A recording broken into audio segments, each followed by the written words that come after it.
Dear Mary, today my shirt says perfect boys only exist in books. And you were just talking about books, so I'll talk about books too. A little bit different though, because I'm going to continue my trend. A couple months ago when I was talking about ancient Greek literature and romantic literature, now I'm going to talk about modern literature. And much like romantic, modern doesn't necessarily mean what you think it does when we're discussing an era of literature. So modernism existed from 1910 to 1965, and this was some of the most troubling times in world history. Both world wars took place during this time, as well as the Great Depression. So it differed greatly from the Romantic movement that focused on nature and being. Modernism focused on the decline of society, a view which came from the world wars. Modernistic writers saw many of the same problems that critics of the internet age do.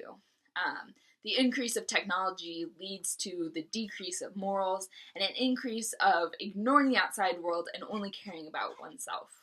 Modernist writers were inspired by the industrialization and globalization in a negative way, and they expressed their distaste of such things in their books.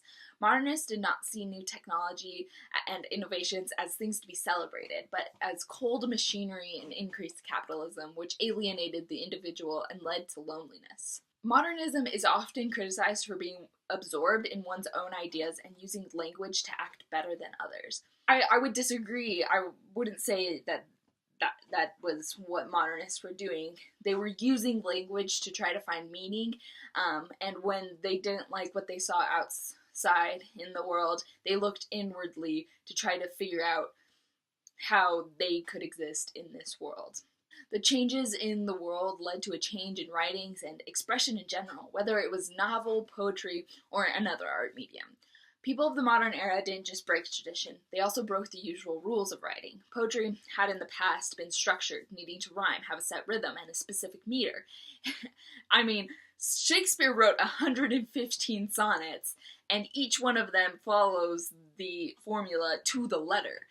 Whereas poets of the modern era started to think that they could just throw out the structure. They could throw those rules out the window and wrote how they felt, sometimes in uneven lines and changing meter in the middle of a stanza. Poetry became less about what poetry is supposed to be and just became more about expressing yourself. Poets began condensing their language so they could concentrate purely on the poem itself. Poetry became more cold and mechanical, and it lacked that dreamy quality or the nature focus that romantic poetry had. Modernistic writers began writing more in first person and using stream of consciousness and unclear storylines. It often made it seem like the story was going nowhere, much like the way modernists felt the direction of society was going. Any work by William Faulkner is difficult to read because of the way he jumps from point of view to another character to another without any warning, and he does not write in chronological order. Like poets, authors would do away with the ornamental language in order to focus on the individual and looking more inwardly than outwardly, just focusing on thoughts and feelings, not about making things pretty, because they didn't see the world that way. They felt it was useless to try to cover up the ugly with beautiful. Modernists were often blunt and simple, a prime example being in J.D. Salinger's The Catcher in the Rye. The main character, Holden, is discussing a boy he once knew, and at the end of the description he says, "He's dead now." The straightforwardness of this comment hits the reader hard, going from a discussion of a little boy straight to the impending death that awaits everyone. Writings also became darker. With the world wars going on, war started becoming more present in their writings. They used it as a setting to facilitate the story, but in some stories it could be harder to find, residing in the underlying tones. The most famous of the war writers were known as the Lost Generation. The Lost Generation could be used to denote the innumerable young men who died in World War I. The Lost Generation, in conjunction with modernism, it refers to a certain group of writers and thinkers.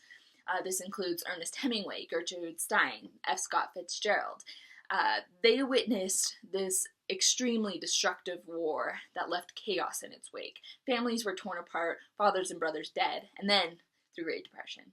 Through their writings, they searched for meaning in the war and a reason for man's destructive tendencies. The way modernists wrote was one of the most shocking changes to literature, and the elements are still seen in today's literature. Not only did the way they wrote change, but what they wrote about changed.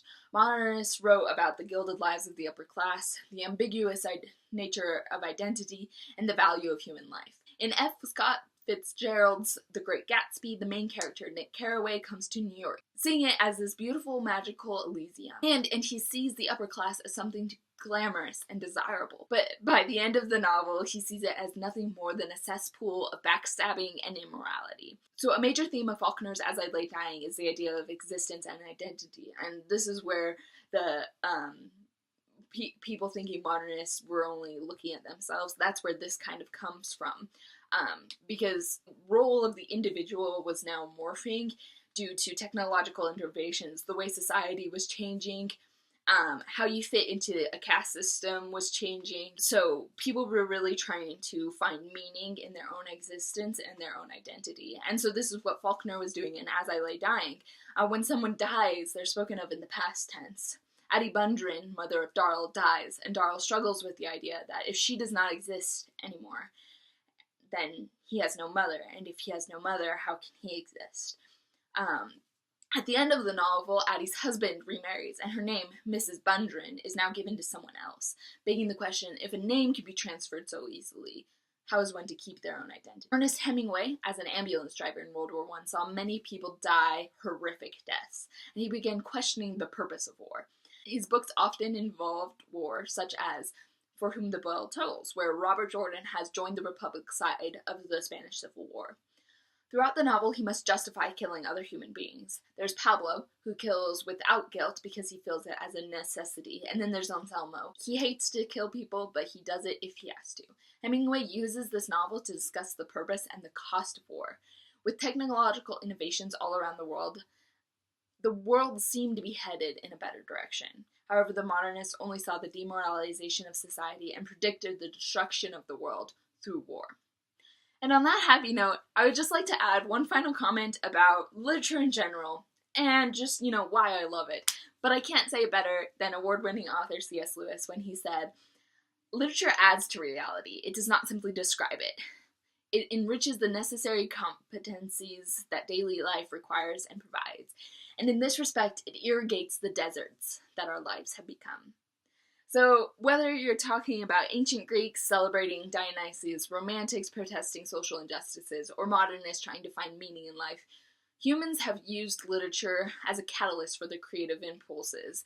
It's how they make their voices heard throughout the world and throughout the centuries. Sincerely, Sophistication.